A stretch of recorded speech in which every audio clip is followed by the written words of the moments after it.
I really enjoy making mini books, and so this year I've set myself a project of making 52 what I'm calling bite-sized books. So these little books, one for each week of the year, are going to be just filled with little bits of this and that. It might be die cuts, stamping, stenciling, doodling, really whatever takes my fancy that week. They'll all be different colours, they'll have different substrates, but they start off being really simple in their construction, and that for me was really important, that they had to be really simple to start with, because I'm going to be doing it for 52 weeks. And the substrate is really simple, but that allows me to do more complex things on the pages and to get lots of detail, hopefully, on all the pages. You can see some of my books that I've done already over on my YouTube channel and on Instagram and my blog.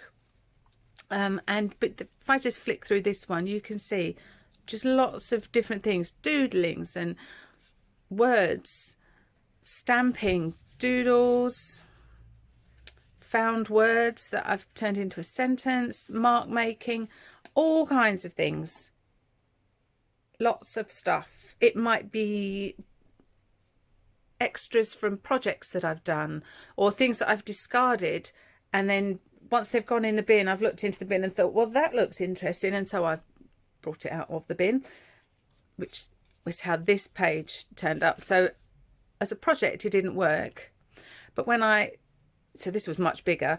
When I tore it up, I thought, actually, but that's really nice front page, nice back page. So yes, I took it out of the bin. We've all done that. Don't be we've all done it. We've looked into the bin and gone, oh, that's nice. We take it out and we save it and we repurpose it. So yeah, that's all good.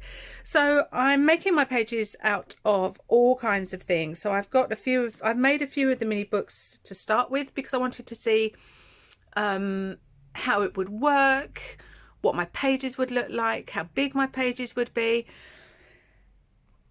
and just what I could make out of them. So I'm just open some of these out. So the things I'm using are things like scrapbook papers.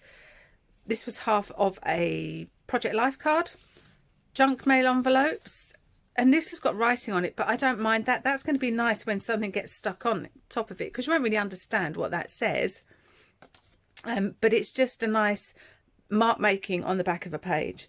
So that's one side sort of book. Tags make really nice pages folded in half. Scrapbook papers, again, this is nice because it looks like wood, so that's quite nice, isn't it? This was just a mark made page, with gold paint, very nice, like a bit of lushness. Ledger paper, vintage ledger paper, always nice. And book text, again, book pages, junk mail envelopes. So this page here was actually, like with the piece that I fished out of the bin, was a art journal page that I didn't really like, wasn't really working, or a sketchbook page. But once I'd torn it up, that's quite interesting, because then I can doodle into here, I could put other papers into there, I could cut that out and make it like a tab to hold onto, or to show the underneath layers, all kinds of things. So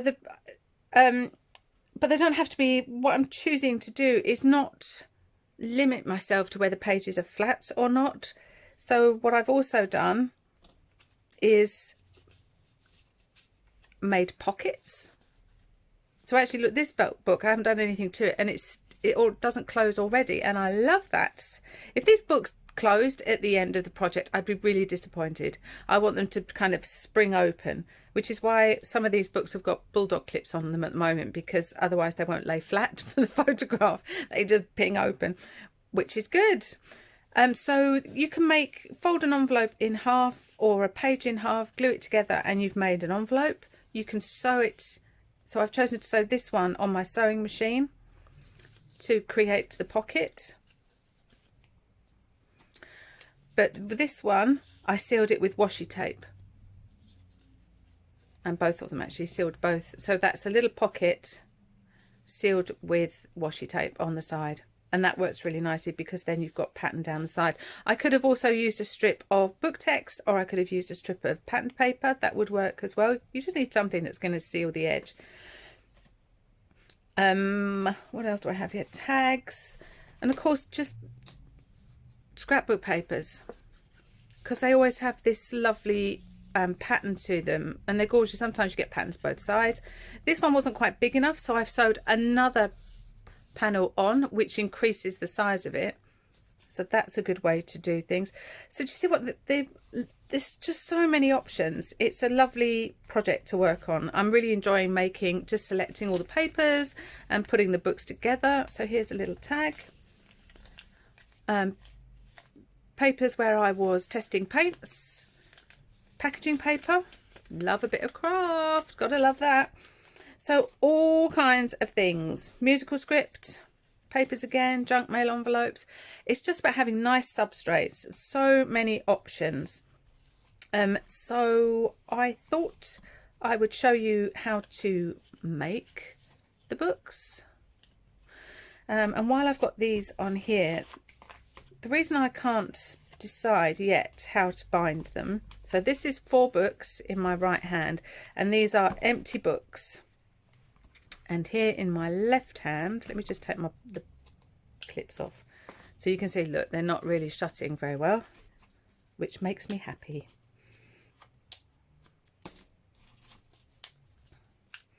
So you can see I have things poking out of all the sides. I've got pom-pom trim, love, little tabs, more tabs, shaped edges. Sorry, that one you can't see. Shaped edges, that's really nice. Die cuts poking out off of the edge of that page. So this is 4 full books, 4 finished books, and these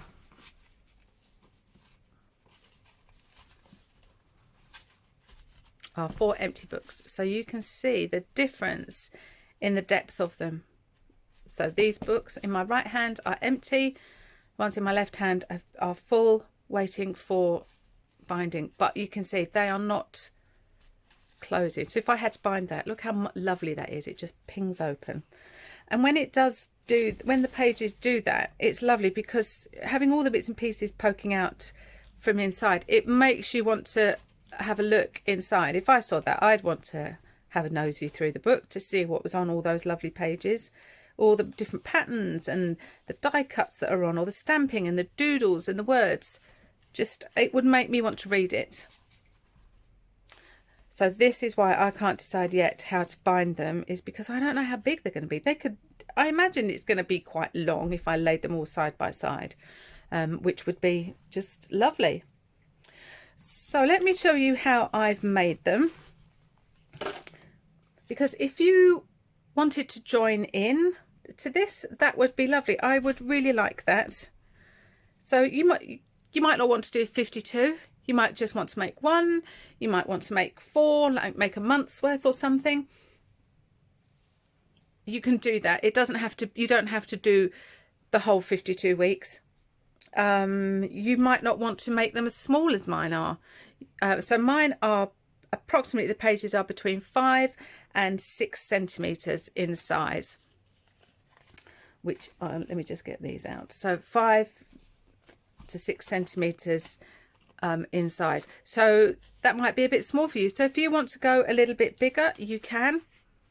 No problem with that. It would be your book, and you make them whatever size you want. But I just think there's something really manageable about making them this small, and they're cute. Well, they're just so cute.